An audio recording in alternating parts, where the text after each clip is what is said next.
Hey, this is Double R. And I wanted to tell you that Anchor by Spotify is a great and easy way to make a podcast with everything you need and all in one place. Anchor has the tools to allow you to record, edit your podcast straight from your phone or your computer. When hosting with Anchor, you can distribute your podcast to all listening platforms like Spotify, Apple Podcasts, and more. It's everything you need to make a podcast in one place. Best of all, it's totally free. So go down the Anchor app or go to anchor.fm to get started.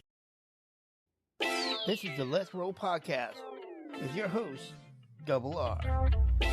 Hey, what up, everybody? This is your host that rolls the most, Double R. And this is the Let's Roll Podcast. Today's episode, let's talk about when it's okay to let go. So when to let go is what we're going to talk about.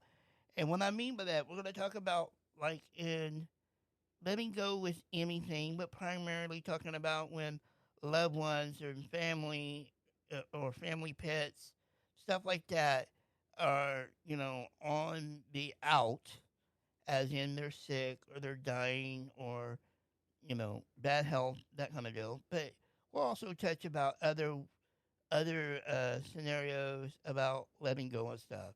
But we're gonna do all that right after this. So I wanted to do this episode where I talk about when to let go of things, and when to know to let go of things, and all the uh, different things that you go through when you're letting go of something.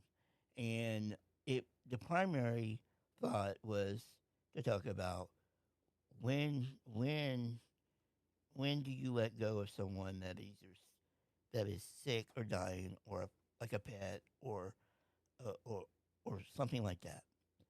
And I've always had a couple of thoughts and about it, and I've gone through several different situations when it comes to letting go of someone or someone or something.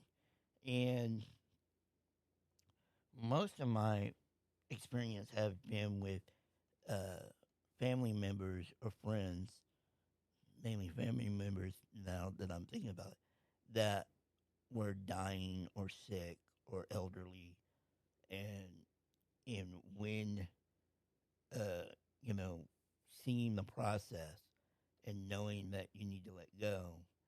And one of the prime examples that I could always give is that when I was married, um, my wife's father was diagnosed with cancer. And the family, of course, as any family would, was struggling with the fact that, uh, the father, the husband, is going to pass away. Like, he was that far into cancer that there was no surviving it. But as in every family or someone that is put in a position to where they have to make a choice, then you have to decide, okay, when do I let go of this? When do I let go of this person? And the reason I bring up this example is that there was a conversation that me and my wife had, and that she said that her mom, who was, I would say, religious, I don't know how religious, but they obviously believed in God and occasionally went to church, and um, and she made a comment to my wife one time about her dad. Now, her dad was in the hospital, and they basically had a resuscitate order on him, which I always, I'm not against somebody wanting a chance to live, but there is a point in time where a to resuscitate someone that is struggling big time and their quality of life is not good.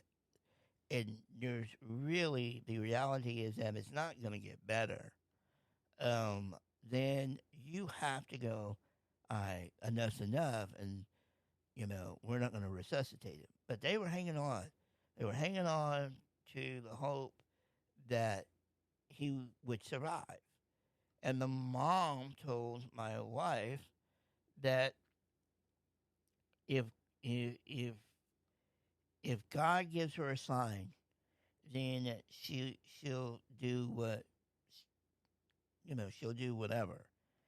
Well, here's the deal: if you're not willing to see the sign, if you're not willing to recognize the sign, then you could be given the sign several times and not do anything because you're not accepting the circumstance, so you're not going to accept the signs.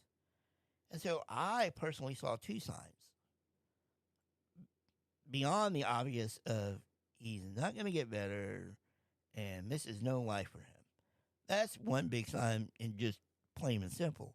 But I saw two specific signs that to me should have said, okay, enough is enough. And one was he went into cardiac arrest.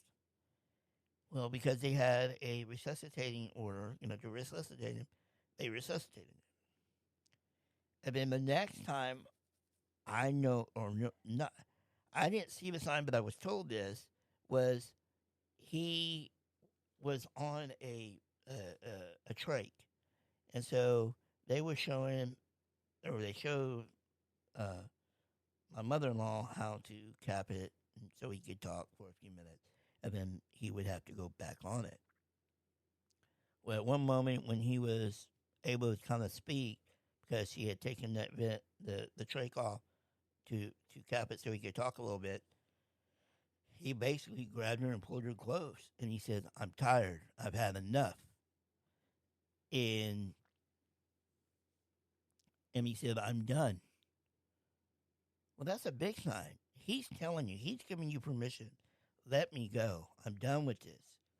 This is no life for me. Being in the hospital, being in intensive care, ICU, all that is enough. Let me go. So, as hard as it is to be in that position, then that's when you really need to dig down deep and say, okay, it's time to let go. Going from that example to another example as far as having a pet, I base my decision on the person or the pet's quality of life. If their quality of life is not anywhere what it could be or should be, and there's no like the doctors or the medical professionals can't give me a guarantee that they will have a good quality of life, then I would make the decision, just make them comfortable. And they will be here with us until they're not. So that's how I look at it. And I would do the same thing with a pet.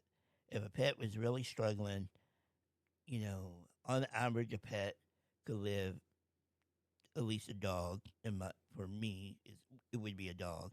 But a dog can live anywhere to 15 to 18, almost 20. But even in those later years, even when they get up to it, like 10 years old, they're on the downslope.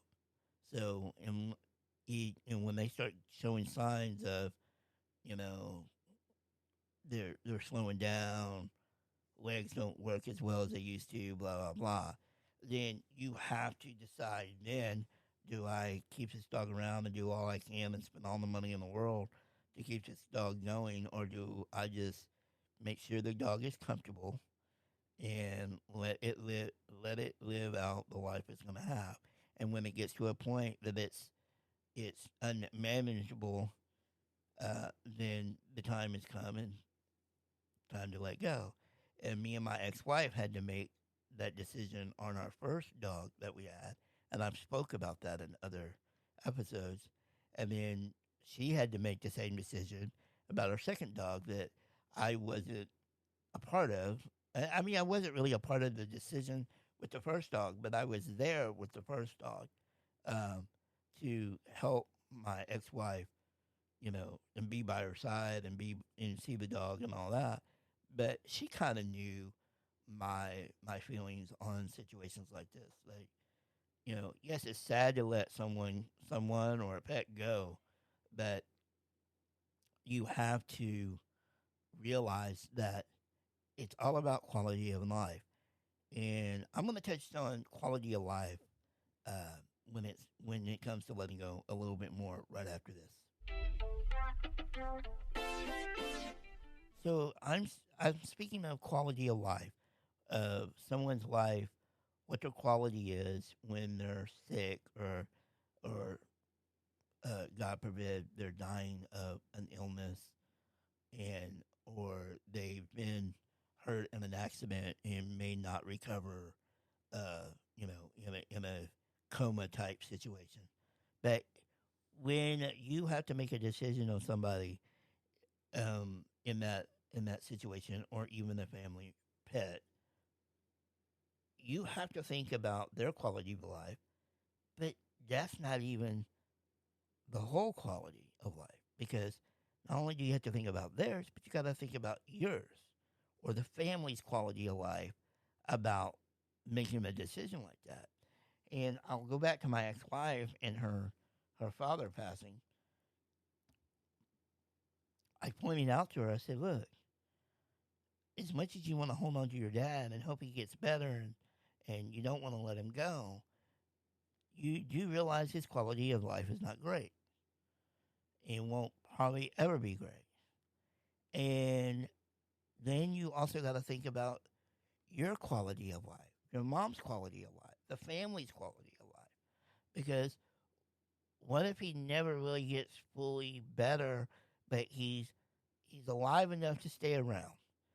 Um, in general, but the quality of life that you're putting on yourself and the family because you're not willing to make that hard choice or hard decision, and that can go with anything in that aspect. It's your quality of life. So I always look at quality of life when it's not. I don't necessarily even look at financially to make a decision, because it just depends. It depends on the situation.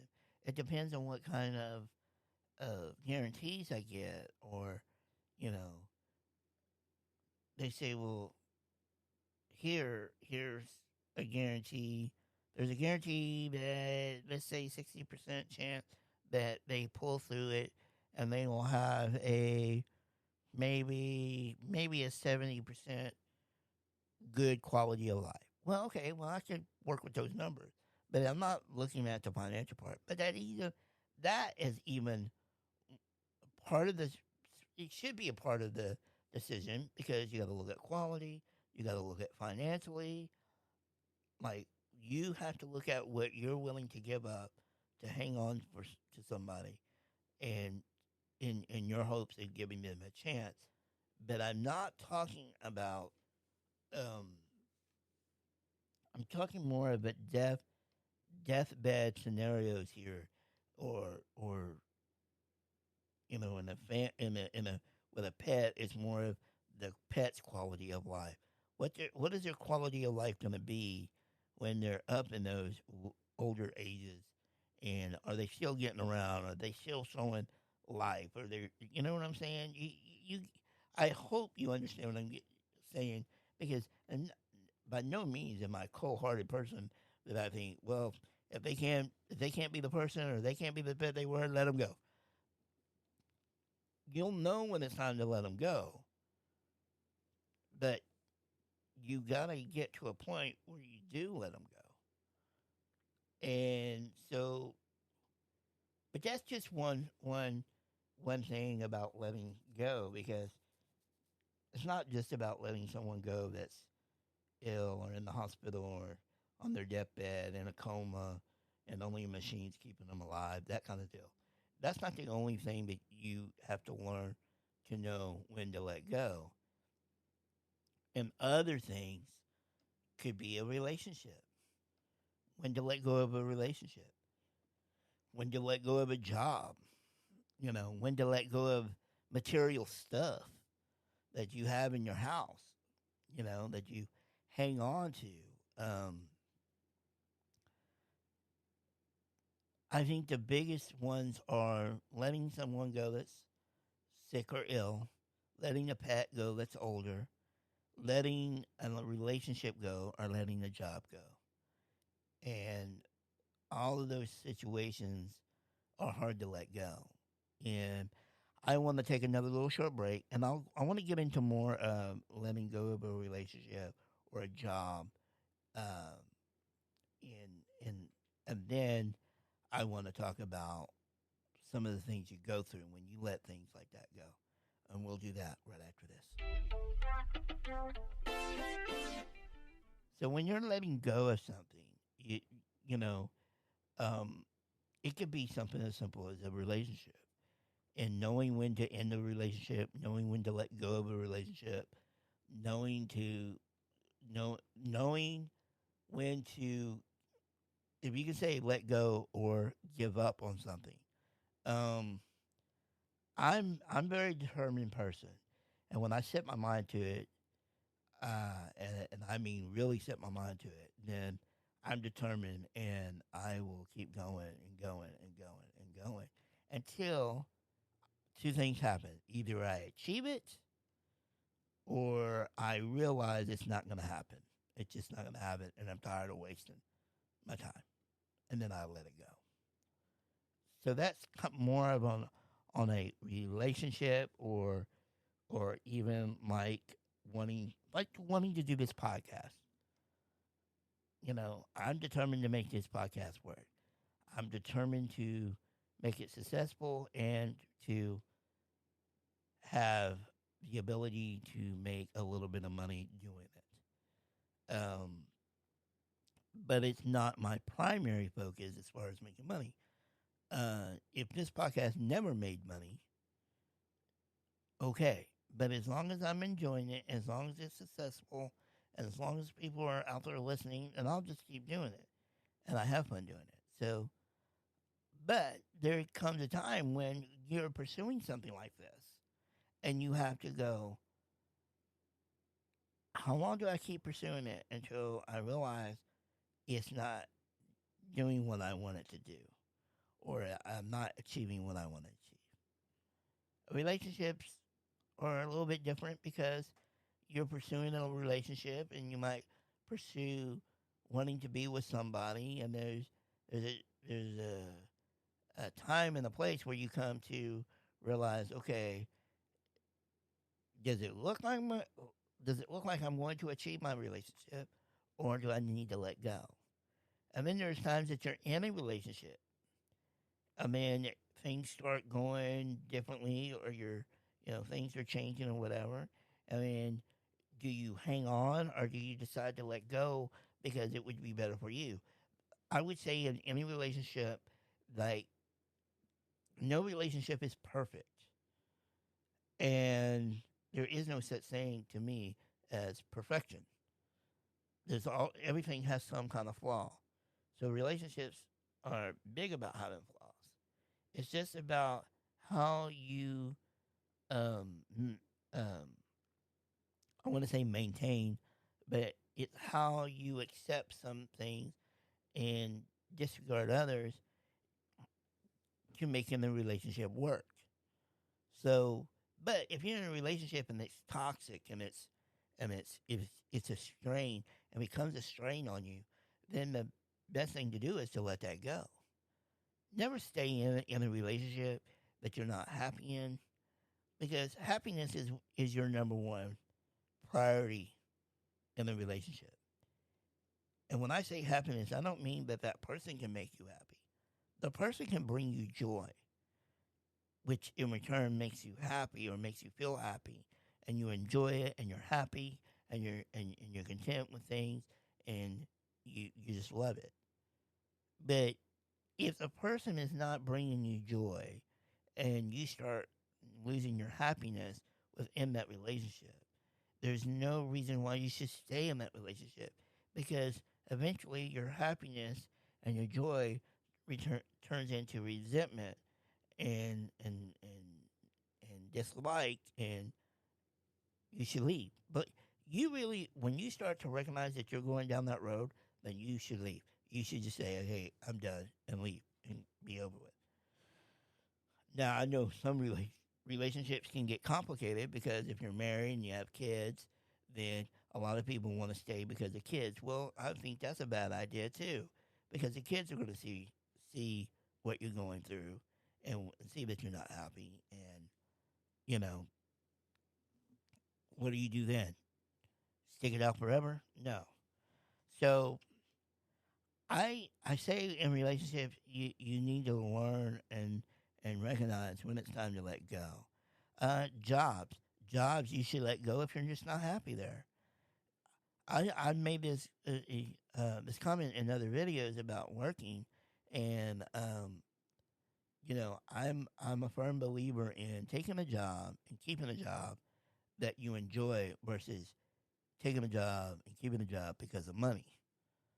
Because money is one thing, but wanting to wake up every day and get up and go to work because you enjoy it and like what you do is another. And to me, that's when you should do it. But even those jobs can come to a point where you got to make a decision when to let that job go and when it's okay to let it go because it's not working out. I would say on the job front, never leave a job. If you're leaving a job on your own terms, then don't leave that job until you either have something else lined up or something in the works that's going to replace it. Because leaving the job before you have that, it's kind of dumb.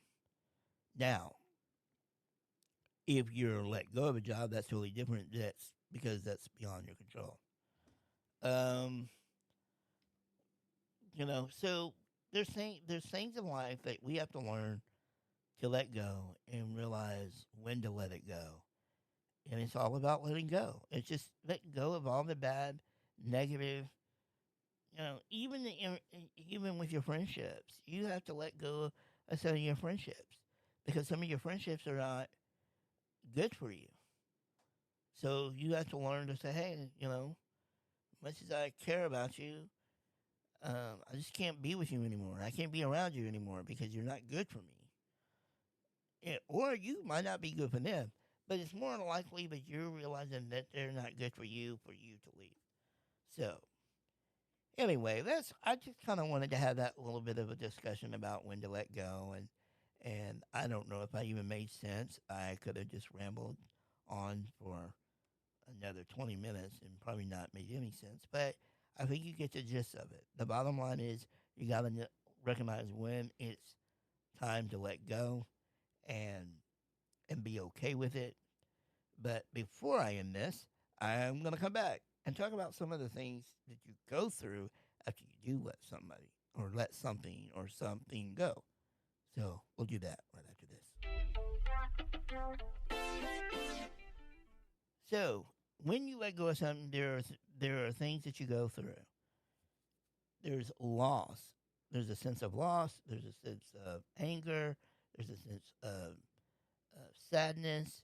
You go through all the gamut of emotions on certain things that you let go of. If it's a loved one that you had to let go, then obviously you're going to go through grief and all of those things that you go through. And be, 1 minute you might be angry about it, next minute you're sad about it. And oddly enough, you can be happy about it. And I don't mean that you're happy that someone died, but I'll use my dad as an example. I've talked about my dad in an episode or two, and he died unexpectedly with a situation that happened during heart surgery. And so he died unexpectedly. But leading up to that surgery, my dad was not in the best of health. He was very overweight, diabetic, obviously heart problems because he's going for heart surgery. He had all kinds of different issues. And it got to the point where he couldn't do the things that he wanted to do. And his quality of life was diminishing. He was still working, but even work was kind of slowing down for him. But the type of work he did, he didn't really have to go out and do a whole lot, so that wasn't bad. So, but when he passed, of course, I went through all these different emotions. I went through anger. I went through sadness.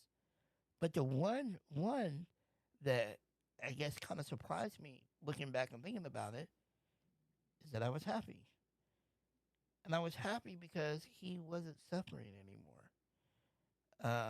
He wasn't struggling anymore. He can now just be at peace and look down on us as we go through this life and see, what, yes, physically, in him being here, he hasn't seen who I've become or what I've done and all those things. Like, he wasn't even here when I got married. I got married after he passed away. So, but I was happy. I really was. I was happy that, I mean, I know it sounds weird to say that I was happy, but I wasn't jumping up and down in joy. Oh, he's dead. That's not what I mean. I just mean there was a calm and a happiness to me that says, that I thought, he's okay now. I'm glad he's okay. He's not going to suffer anymore. So it's weird, some of the emotions that you might go through when you let something go. I'm a firm believer that there's a positive in every negative that we see. And I'm one of those people that think that, because without the negative stuff in our life, we could never find the positive stuff. So there's a lot of emotions and stuff that you can go through and have to deal with. And they're so up and down, and they come at random times that just knowing that, when I